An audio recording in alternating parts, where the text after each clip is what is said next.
नमस्कार, आप सभी को राधे राधे। अमृत अंश में आप सभी का स्वागत है। शिवलिंग का रहस्य और क्यों की जाती है इनकी पूजा, आज हम इसकी कहानी जानेंगे। कृपया कहानी को अंत तक जरूर सुनें और साथ में चैनल पे जो नए हैं सब्सक्राइब जरूर करें। बोलिए ओम नमः शिवाय। शिव पुराण 18 महापुराणों में से एक है।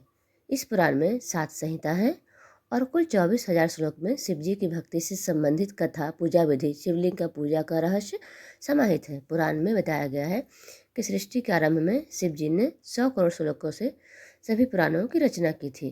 द्वापर युग में महर्षि वेद व्यास जी ने इन पुराणों को संक्षिप्त करके 18 भागों में बांटा।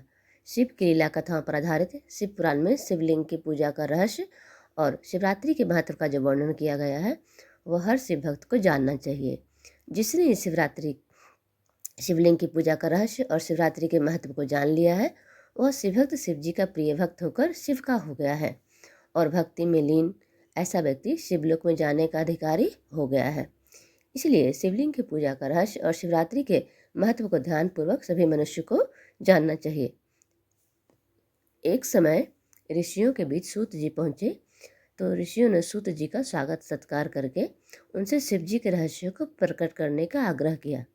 ऋषियों ने पूछा कि सभी देवी देवताओं की मूर्तियों की पूजा होती है लेकिन लिंग रूप में केवल शिव जी की पूजा होती है, इसका क्या रहस्य है?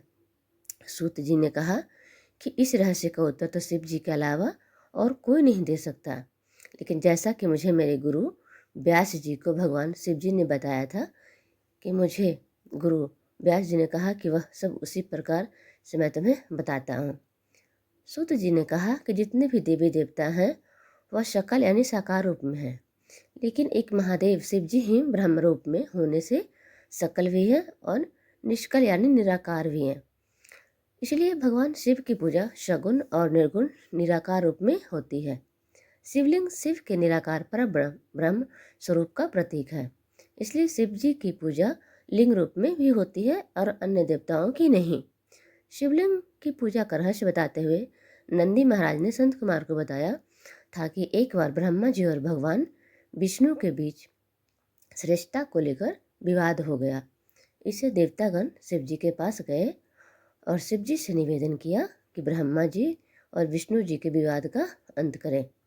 शिव जी विवाद का अंत करने के लिए अग्नि स्तंभ के रूप में प्रकट हो गए। इस स्तंभ के आदि अंत का पता लगाने के लिए ब्रह्मा और विष्णु जी अपने अपने वाहन हंस और गरुड़ पर चढ़कर उड़ चले, लेकिन इससे आदि अंत का पता न चल पाने पर दोनों वापस लौटकर आ गए।